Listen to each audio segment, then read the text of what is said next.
Today we have a really special human being. Everyone's probably heard of the Chicken Soup for the Soul series that was co-created by Mr. Jack Canfield, who has been probably one of the most important figures to the entire personal development and spirituality movement that I'd say we've really had since the 70s, but it's got even more popular over the last 20 years or so, also featured in the movie The Secret. And so feel really grateful and excited to have Jack here with us. Oh, pleasure to join you. Thanks for having me, Jake. So you were telling me just before we started recording that you just spent a month in India doing healings, doing meditation and everything else like that, and got back just in time before the coronavirus situation. And I was just hoping maybe you could share a little bit about what you discovered within yourself there and how it's impacted coming back here into an environment where a lot of people are stressed out. What type of incredible wisdom do you have for us from India, Jack? Well, I think a couple of things. I realized how overwhelming I had made my life. You know, when I was in India, I wasn't answering emails every day. I wasn't trying to finish 3 books. We're just focusing on meditating, getting massages in the Ayurvedic clinic, totally plant-based diet, which we've kept up. I wasn't a huge meat eater, but I was eating meat and fish and chicken and turkey and stuff like that occasionally, maybe 3-4 times a week. And so that's gone. And so my diet is much more alkaline, which is good for the whole coronavirus situation going on. We feel healthier. Haven't had a drink in 9 weeks, I think. Not that I was a big alcoholic, but usually the weekend I'd have a couple of glasses of wine with dinner or something like that. I feel much lighter. I've lost 15 pounds, so that was good. And so all of my suits actually fit a lot better. You're probably looking sharp. You know how Donald Trump always looks like he wants to unbutton his suit jacket? I was kind of looking like that, And so I just feel a lot lighter and clearer, meditating more. We're staying as guests of a guy named Dr. Pankaj Naram, who's this Ayurvedic doctor, and his son Krishna. I think Krishna is like, if you could take Mother Teresa and combine him with Gandhi, you meet him. He's 20 years old. And he was teaching us some of these amazing meditations. We went to this temple of Lakshmi, and he taught us this meditation his father always did. And his father was extremely wealthy and didn't start out that way at all. But we've learned this meditation, which we've been doing, and there's a bunch of us doing it the same way. And it's incredible. The results are already happening. It's only been a month in terms of better health, more manifestation of miracles, of monetary income, business opportunities. My wife, Inga, who used to be somewhat judgmental, loving being shamanic and all this wonderful stuff, but at the same time, quick to judge people. And now that's like about 20% of what it used to be. So that's been major for her. She's now loving to cook. We used to have 5 recipes we ate every week, and now we're experimenting with all these Ayurvedic, plant-based diet. And she's Vata, I'm Pitta. We're going down that whole road together. And my perfectionism is not as strong as it used to be. I used to overwhelm myself. I just heard Dr. Biology of a Belief. What's his name? Bruce Lipton. I was listening to Bruce Lipton last night talking about this whole coronavirus thing. And he was saying, the main thing, our body's either in growth or it's in protection. And so when we're scared, we go into protective mode. The adrenaline kicks in. All of our energy goes to our external organs so we can fight or flight, run fast, etc. And it shuts down the immune system, because when you're running from a tiger, you don't need your immune system, because if you don't get away from the tiger, it doesn't matter if you kill off the bacteria in your body or not. And so when people are in fear right now in this whole situation, basically what happens is you're actually making yourself more likely to not be as strong to fight off a virus as you would normally. And so for me, I realized when I overwhelm myself and make a lot of deadlines, then I start being afraid I'm not going to meet the deadlines, I'm not going to be perfect enough and all of that. So I've just been, number one, not overscheduling myself as much. And if I do, just going, Jack, if you're not perfect, it's okay. When you're doing 80%, you're like 200% above everybody else anyway already. So lighten up, You're about 1,000,000% above. It's something I've always noticed about you. You do have that it's probably your Harvard perfection tendency, huh? Yeah. So I've let go a lot of that. I'm getting 8 hours sleep every night instead of 6.5. Exercising more, taking more saunas. I'm just a more holistically healthy person. So anyway, that's the India report. So how do we get rid of that fear, Jack? How do we get rid of that fear? One of the reasons you were the first person I thought of, I almost got sad seeing so many comments on my videos every day of people, what do I do? I've used everything you've taught to finally build my dream business and I'm losing it all. And just like so many people afraid. And what wisdom do you have for us, Jack? Well, first of all, you're not losing it all. Think of it this way. We are now experiencing what I call the great pause. If you're watching a movie and you have your remote control and all of a sudden you need to go to the bathroom or you're craving popcorn or whatever, you hit the pause button. And then you come back 5 minutes, 10 minutes, 20 minutes later, you hit play, nothing changed. It just keeps going. And so everyone has this big fear that somehow I've lost my business, I've lost my portfolio, I've lost this.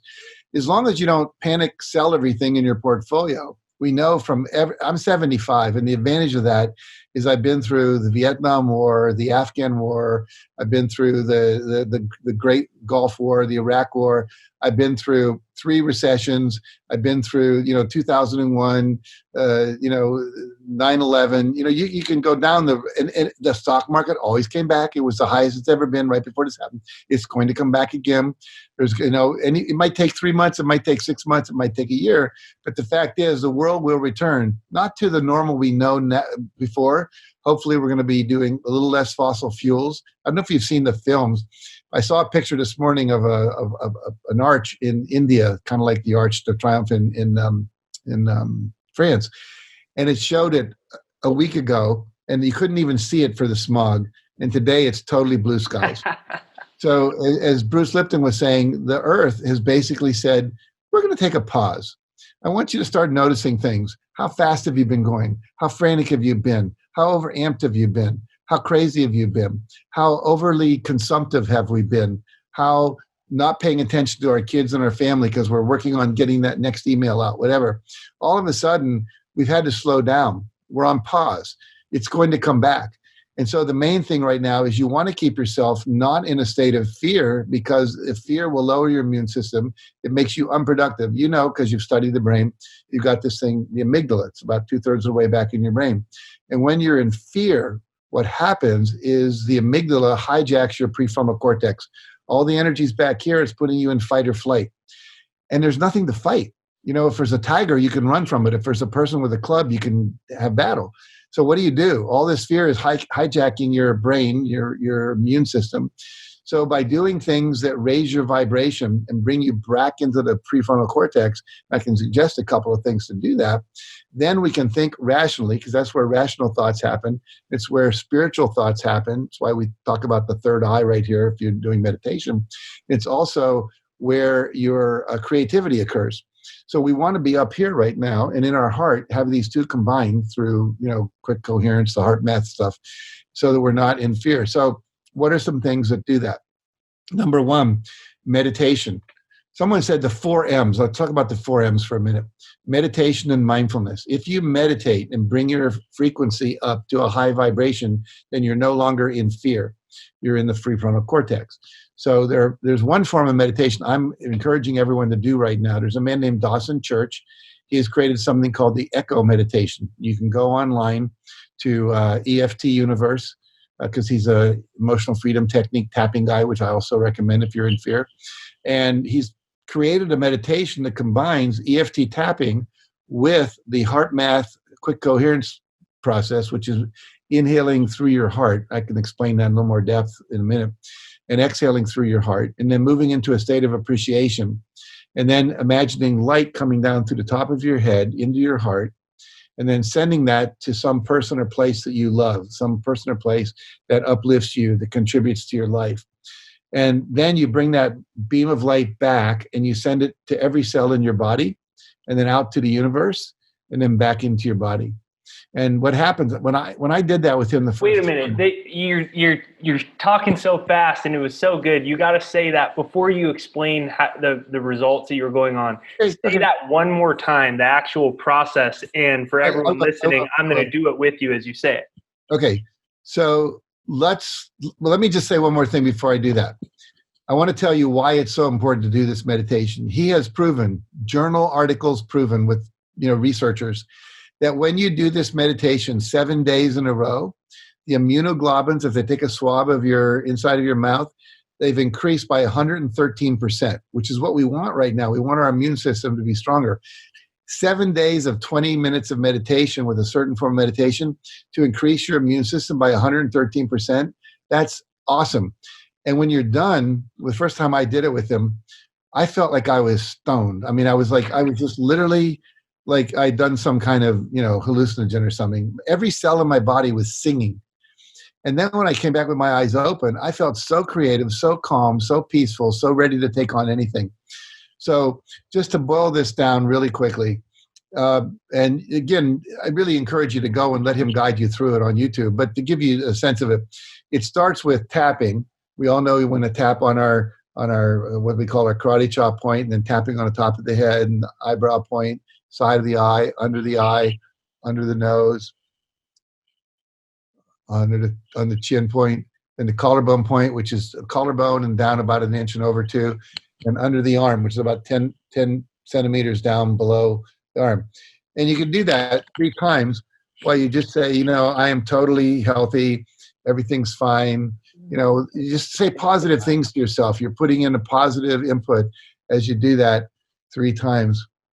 And basically, if you know tapping, if you don't, you can just go to the internet and type in tapping diagram. It'll show you the points to tap on. So you would do that 3 times. I'm not going to lead you through the 20-minute meditation. I'll be doing it 3 times. Then you close your eyes and you begin to focus on your breathing. And what you do with the heart math breathing, which basically creates a coherence between your brain and your heart, which is what you want. You breathe in for a count of 6, like 1, 2, 3, 4, 5, 6, and you exhale for a slow 1, 2, 3, 4, 5, 6. And as you continue that 6-count breath, you imagine breathing in through your heart. So even though the mouth and the lungs, how to say this, even though the air is coming in through your mouth and your nose, you're imagining it coming in through your heart, filling your heart. And then as you exhale, you imagine it going out through your heart again. And you do that for several minutes. And you always focus on your tongue being very relaxed on the bottom of your mouth.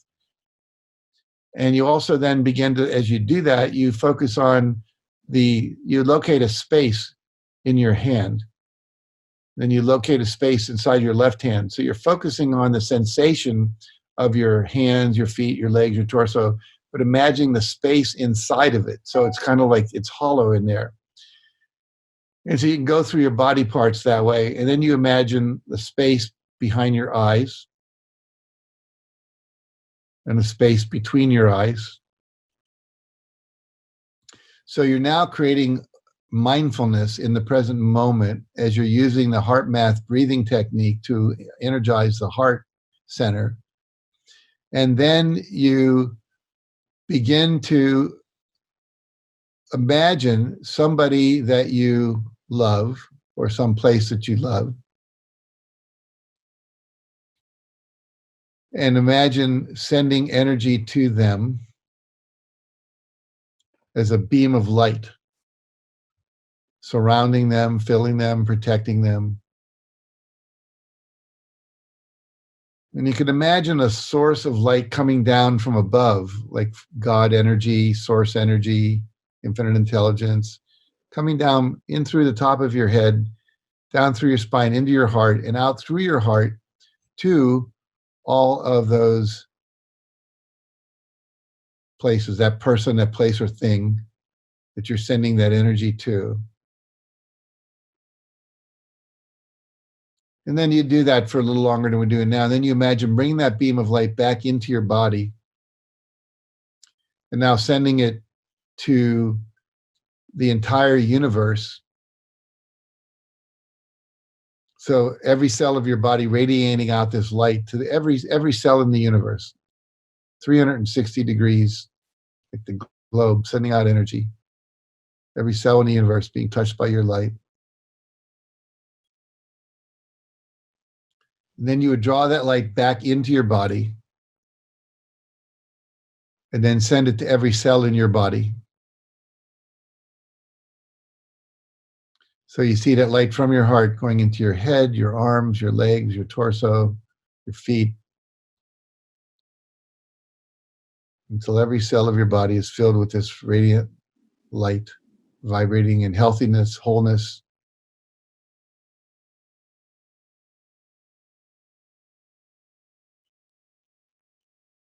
Tongue relaxed on your bottom of your mouth. Inhaling for the count of 6, exhaling for the count of 6.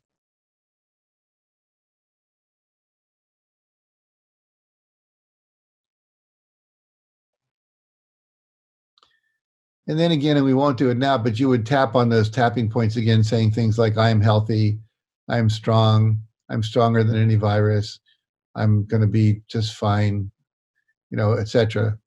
And then again, just focusing on your breath. And then you would open your eyes and come back into the outside world and just focus on some object in your space so you know you're back kind of connected with physical reality. So that's the basic idea of it. It's a little longer than that. But I see you're smiling, so that's a good sign. Yeah, that was amazing. I was, when you mentioned meditation, I was going to have you do it at the end. So I'm even going to clip that just into a meditation by itself for everyone to start doing. That was and I just want to say, I recommend the full meditation as Dawson teaches it, but I've been teaching this to all of my students, and it's great in and of itself. And what Bruce Lipton was saying is when you raise your vibration into a state of high energy, then your immune system is functioning totally. Your immune system works fully when you're relaxed, when you're calm. Your immune system will actually, if you're really sick, what it'll do, it'll basically stop you from doing everything else. It'll take all the energy from your extremities, which is why when you have the flu, often you're going like, I don't want to get out of bed. I can't even walk to the bathroom, because it's doing its job to fight off the bacteria or the viruses that you're dealing with in your life. So you want to give it the greatest strength it can have by not being in fight or flight. I was watching Greg Braden talk about the idea that when you are in a state of high vibration, you are literally in the quantum field. And in the quantum field, you can create things in the here and now. Everyone's so worried about the there and then. What happens to my business? Am I going to have a house that I'm still be able to live in? Am I going to lose my mortgage and so on? And that takes you into the future. You can't do anything in the future. You can't do anything about the past. The only thing you have any control over is the present. So when you're in that state of a high vibration in the present, that's when you can have creative ideas come forward to actually do things, to be present to those around you, to be present to your own self-care, and to be present to how you can be of greater service. The question we all should be asking ourselves right now is, how can I be of greater service to more people? So a lot of people are doing free online seminars. And if you're worried that you're not going to be making a living right now, remember Gary Vaynerchuk, who teaches this thing called jab, jab, right hook. He says, give, and then sell something. So right now is not the time to come out with your first email saying, oh, by the way, I've lowered the price on all of my products and you can get them today. You want to do something of value to people that just gives them a sense of, I care about you. I'm giving you value. Like right now, Jake and I are giving you value. I'm not getting anything from it at the moment. We're just giving you value. And so the more you can do that to people, you're going to brand yourself as someone who cares. When you come out of this, people are going to go, oh, Jake really cares. Jack really cares. You really care. And so you can be building your brand that way right now, as well as being of service. And when you're of service, service is one of the highest vibrations you can be in. When you're not focusing on yourself, you're focusing on others. So ask yourself, like right now, we're doing tons of free webinars, and all of our mastermind groups, which are many coming to an end right now because it was the end of the quarter at the end of March. We're extending them for another 4 to 8 weeks for no fee. And we're just saying, hey, we just want to keep providing value for you right now. And then probably mid-April, we'll come out with a new course we're developing. It's an online course that we've now pivoted to create during this time, because we've had to cancel a lot of our live events. So we don't want to have to do, $400,000 in refunds.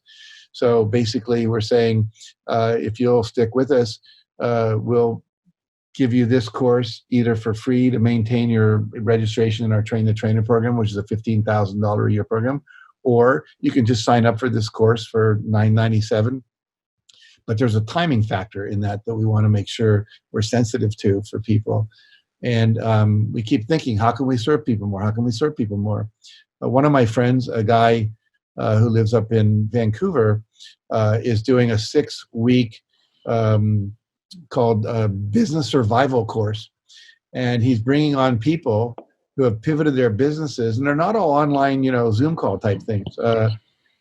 This one guy was a restaurant owner, and in 1 week, he pivoted his entire restaurant to do takeout. And this was a sit-down gourmet place. It's a 3-course meal. This is what you're going to get. And so he doesn't have to do a lot of confusion. And there's 4 pickup times, 6 o'clock, 6:30, 7 o'clock, 7:30. And you reserve when you're going to come in, and you basically pull your car up. Someone runs out and gives you the food. He was serving 40 meals a night when his restaurant was open. He's doing 60 meals a night right now. He's actually 50% more income than he's had before. There was a guy who had a class. His business was he had a gym. People would come in for spin classes and use the machines and so forth. And no one can come in because they can't. Got to be social distancing. You can't leave your home. So what he did was he sanitized all his equipment, and he said, "I'll rent you my equipment. I'll deliver it to your house. I'll set it up for you. If you need instruction, I'll do that. From 6 feet away." And now he's making more money renting the equipment than he did when he had his gym open. There's a guy who had a patio furniture store, outdoor patio furniture. And so he said the biggest problem was people would come into the store, they'd see things, and they go, well, I don't know if that chaise lounge is too big to fit on my deck, because they'd never measure anything. Now we do it by Zoom call, he says. They take their computer or their cell phone out. We look at the patio. They take their measurement stick out or their tape, and they measure things. I show them fabrics. He said, my selling proposition is you're not going on a vacation in May or June. You know that, because everyone's going to be afraid to fly. So why not take the money you were going to spend on vacation, put it into patio furniture, so you have a nice deck and a patio you can have fun on in May and June and July this year. He said, we're selling more patio furniture this year than in history. So the idea is, one more I heard just today, talking to a friend of mine. She's a woman that basically does cleanings. And she called up all these companies and said, look, your buildings are empty right now. All your tech people are working from home. I'll come in and sanitize all of your keyboards, all of your touch screens, the doorknobs, all of the computer screens, the Xerox places where people put their hands, all of the things in the kitchen where they touch the microwave. And she's been inundated with requests. So look to where there's a need, what's needed, and then see how you might fulfill that need for people. The other thing is people are alone at home. They're bored out of their gourd. And most of the people that are following you are people that are into fun. Figure out a way to help people have more fun, show them how they can play games. There are people doing virtual dancing. One dance instructor told me that he's instructing some of his dancing students, and they're dancing virtually in front of him. He said, I never could see some of the mistakes they were making because I was dancing with them. Now I'm seeing what they're doing with their hands, what they're doing with their feet. I'm actually making better corrections, and his students are loving it. A friend of mine, JJ Virgin, you may know her, she's doing a virtual dance party this Saturday night. She hired a DJ. He's going to be on. And all the other people that are coming to the party are going to be on Zoom in little squares. And they're all going to be drinking wine and dancing together and sharing what they're doing. And so there's a lot of opportunity. Napoleon Hill said, in every negative event or seed of adversity, there's a seed of an equal or greater benefit. So ask yourself, what could possibly come out of this? How could I re-vector my business? How could I take my skills and use them in a different way? That's amazing. That's beautiful. It's kind of like that old quote. It's not about your resources, it's about your resourcefulness. And I like that. One of those. I like that. Oh yeah. That's kind of what's happening right now.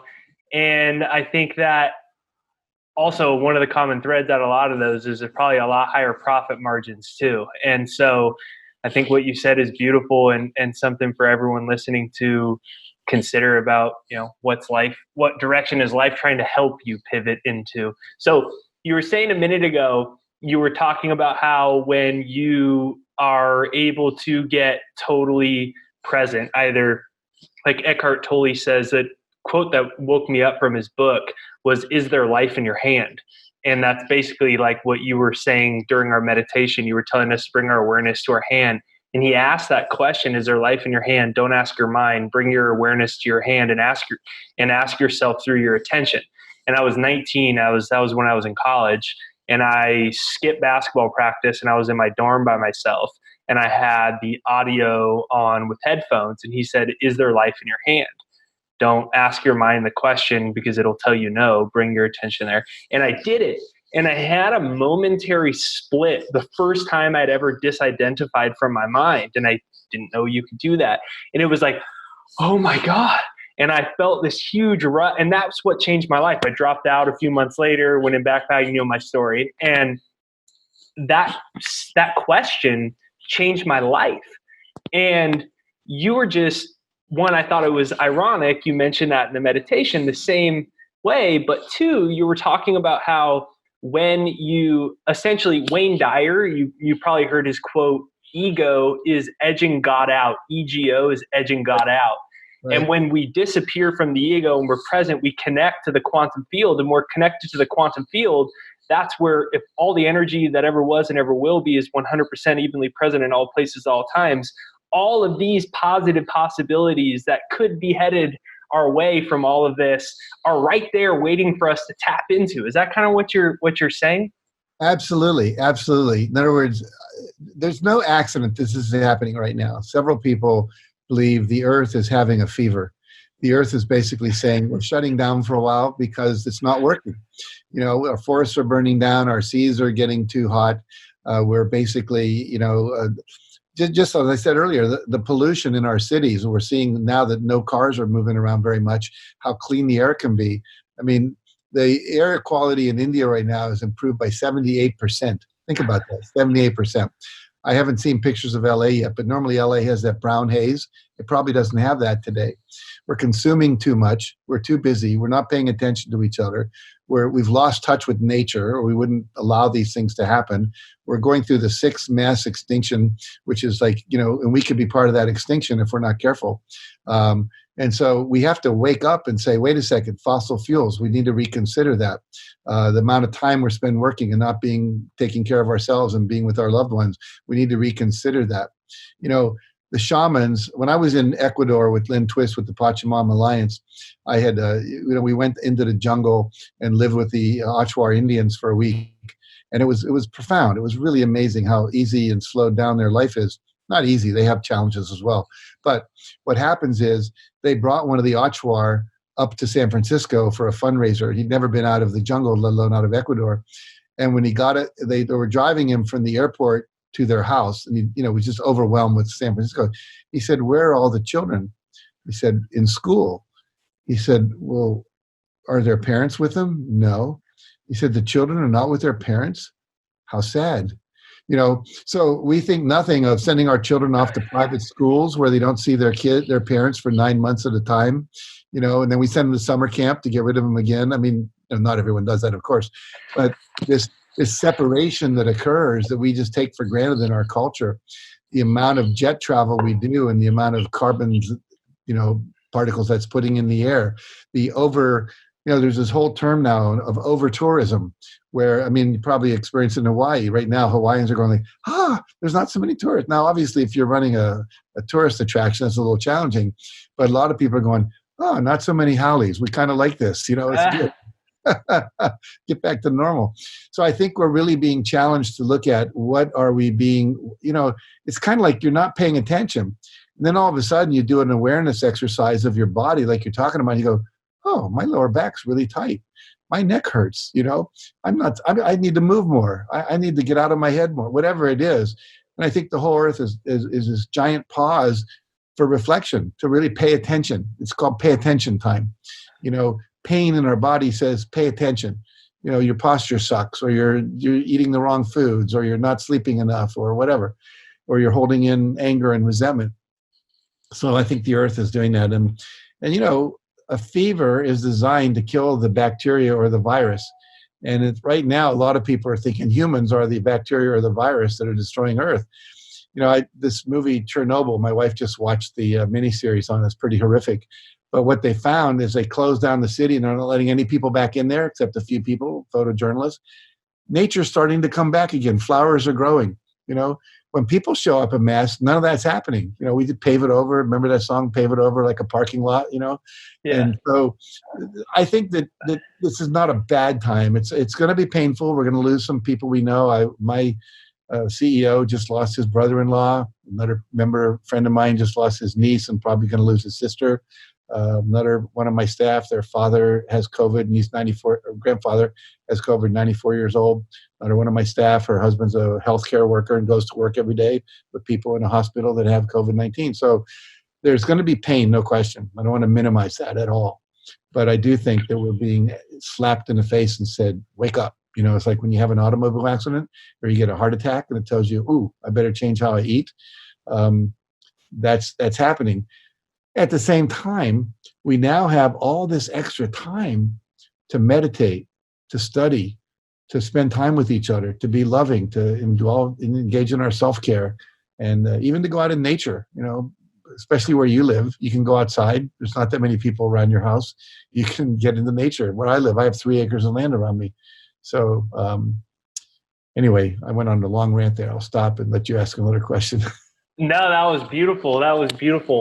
I feel like that's what people need to hear, and that's why you're the first person I wanted to reach out to. I just got sad reading a lot of people's comments, and it's hard to see the higher evolutionary way that our higher self or the universe is trying to speak to us and deliver certain messages to us when we're in fight or flight state. And, that's why we had Jack come on to pull us out of our ego and into a higher connection with our soul. Mm-hmm.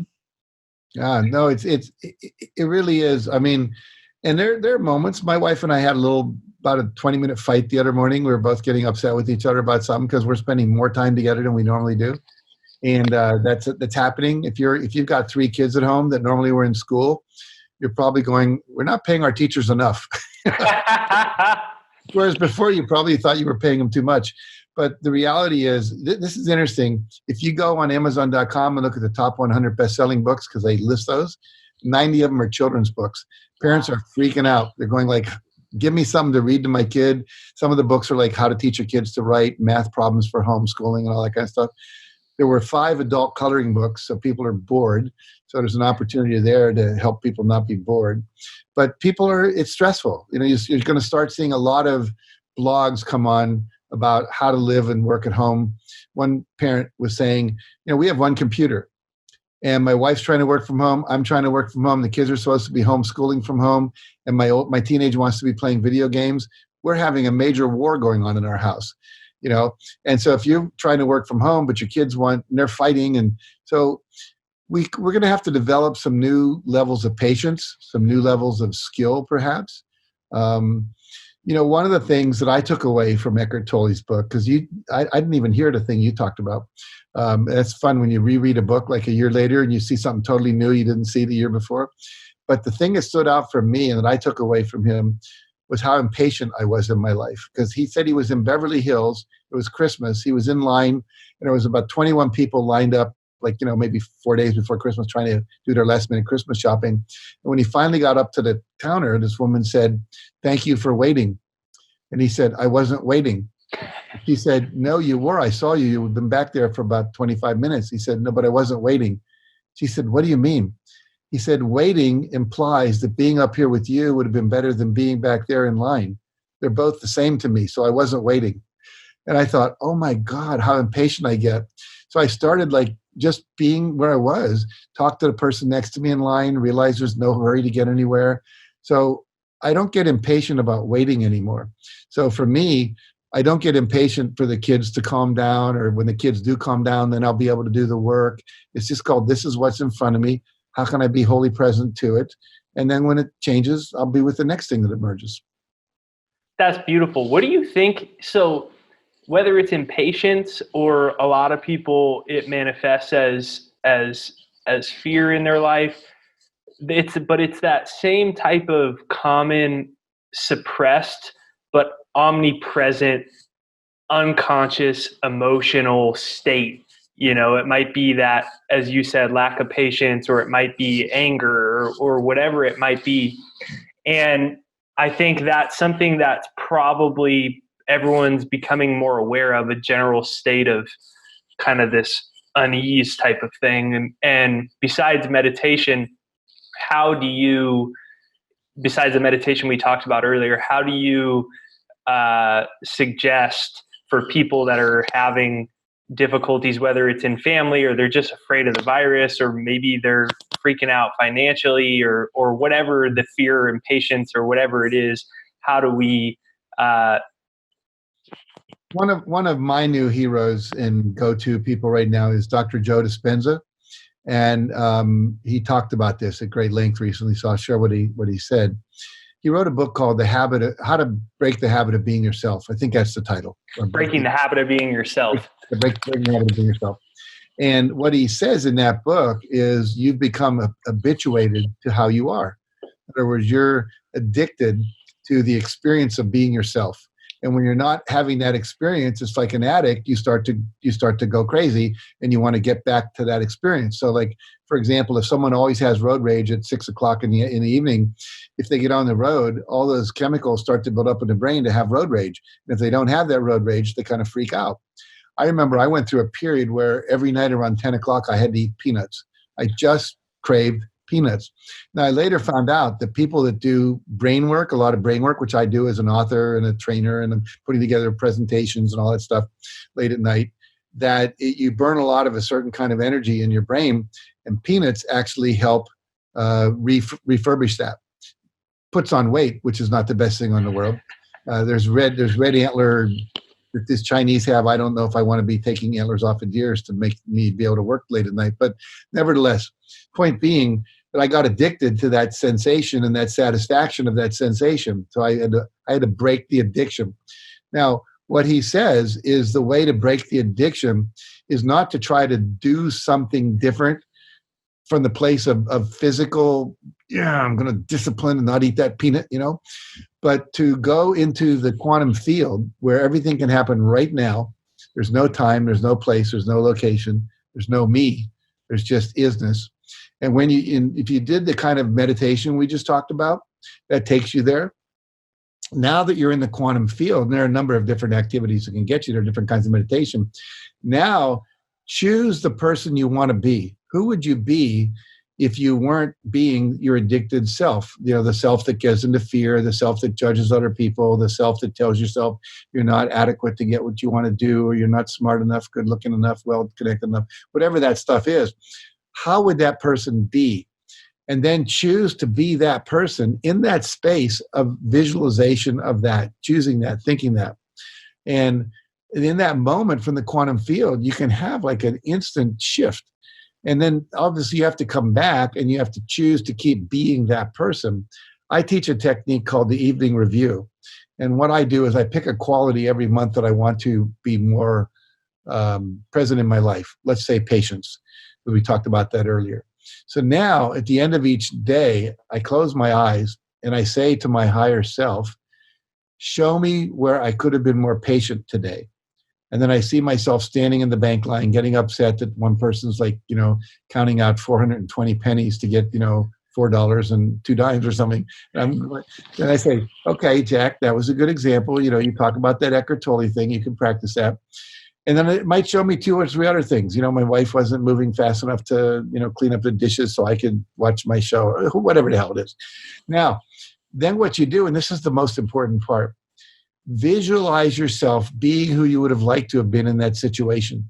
So now I see myself in line at the bank, loving the person, sending love to the teller, maybe looking at my news feed on my phone, doing something different besides being impatient. Loving my wife, asking her if I can help. What I'm doing, I'm putting a blueprint into my consciousness about how I want to show up next time when I'm in that situation. If you do that every day for 30 days on a quality of being, what happens is for more patient, more assertive, more courageous, more calm, more better listener, whatever it might be, those become habits. as opposed to the old habits that are self-destructive, push people away, undermine your success. Beautiful. So what we're brain retrainment, and as you Dr. Joe is teaching us that the starts to activate and fire and wire new neural connections. So I guess what you're saying here is maybe another exercise for people to maybe consider that Jack's discussing is, think of something right now. We just talked about how life is maybe inviting you to pivot a new way, or think about something in a new way. And now you had an aha moment a couple minutes ago, and you're realizing whatever it is, whether it's improving your relationships or your marriage or your kids, or maybe it's starting that business and not getting afraid about money anymore, or it's becoming more valuable. So when you get a new job, whatever it is, you can practice at the end of the night going back into that and looking at the times of the things that you're intending to manifest right now in your life. And you can use that retrainment to wire it into your brain. Could you repeat what that question is that you said? You basically say, show me all the times when I blah, blah, blah. And then you end it with the retrainment of how you would do it? Yeah, basically you ask yourself, whatever quality or behavior you're working on, and I think working on qualities of being are more powerful than actions of doing, but it works for both ways, is you ask yourself, show me where I could have been more loving, more calm, more patient, more courageous, more assertive, more outgoing, more self-disciplined, whatever it is you're working on. And then just wait. And invariably, you'll see something. Sometimes you'll see 3 or 4 things. And then you ask yourself, or then you do the retrainment, as you're saying. We've been teaching forever, way back Napoleon Hill in the 50s and 60s and 70s. Close your eyes, visualize your successes, have an affirmation. I'm so happy and grateful that I'm now earning $3 million a year. Feel the feelings you'd feel if you were already there. Well, what was that doing? Rewiring and firing the brains off. Weightlifters, imagining lifting 20 pounds more. You're firing the same things that if you was actually doing it. There's all kinds of research on that. The body cannot tell the difference between an actual event and a vividly imagined event. The same parts of the brain will light up if you imagine skiing down a hill, if you're a skier and you know what to do, as when you're actually skiing down the hill. They've done brain scans on that. So basically, you're rehearsing in your mind who you want to be, how you want to be. And so what Dr. Joe has done is just found out more scientific evidence to back up what the gurus, the shamans, the motivational speakers, the success teachers have been telling us for years. We're getting a little more sophisticated at it. We're knowing how to do it in more detail. But the reality is it's always been known by the people that were really good. I'll share, and then you basically, the last part of that to answer your question is, then you say, once you've seen those places where you were impatient or where you didn't stand up for yourself or whatever it is you're working on, then visualize being the person you would have liked to have been in that moment, doing the thing you would have liked to have done. And that then is rewiring and refiring the new brain cells, so that after a while, if you practice something, eventually, there was a study done, I think Dr. Joe talked about this in some YouTube video I watched, where they took people and they had them practice the piano for like a half hour a day. And they had other people practice without a real piano, just in their mind, imagine the fingers making chords and so forth. And after 30 days, they put them both in front of pianos, and the people that did not touch the piano did almost as well as the people who actually practiced on the piano. There was a guy, a Vietnam vet in Vietnam,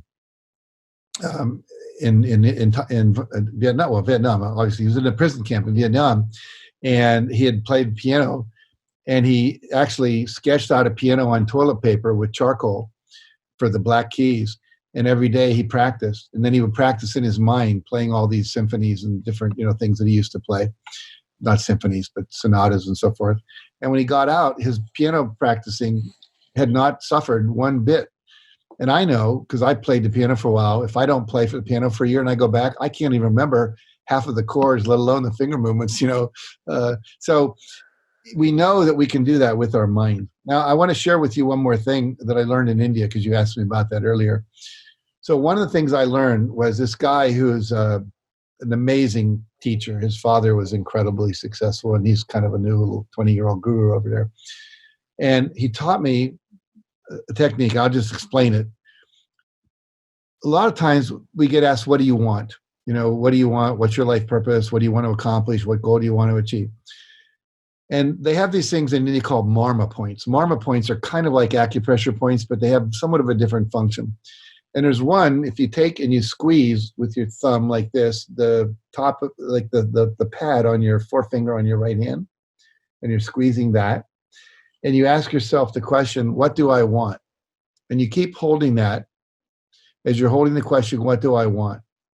And eventually something will emerge that is your most important I want. Now, I did this a few days ago because I have a lot of wants that I want. I want my train-the-trainer program to have 1 million people graduate from it by the year 2030. I have income goals. I have relationship goals and all that. But what came up for me was I have this new book called The Success Principles Workbook, and it just came right up into my consciousness. I said, I want that to be a New York Times bestseller. And I hadn't really been holding that intention.